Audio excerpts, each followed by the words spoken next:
Air-fried puto seco. Let's go!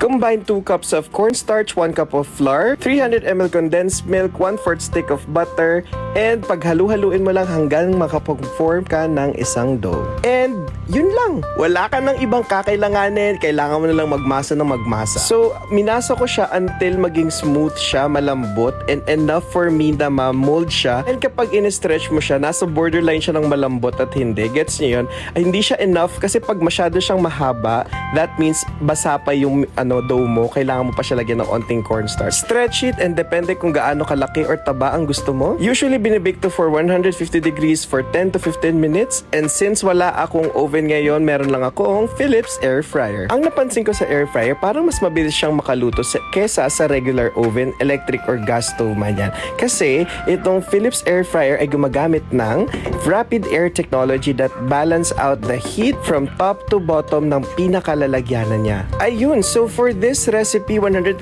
degrees Celsius lang ang ating temperature for only 20 minutes. Huwag mong ipagsiksikan dahil masasaktan ka lang, charet. Para balance yung pagkakaluto niya and lalagyan mo yung design yun using yung fork. Hindi ko alam kung para saan yun. Para lang siguro cute. No need to flip, and for yung last 5 minutes niya or last 3 minutes niya, tinasa ko yung temperature to 180 para mag-brown siya ng onte kasi mas gusto kong crispy yung labas.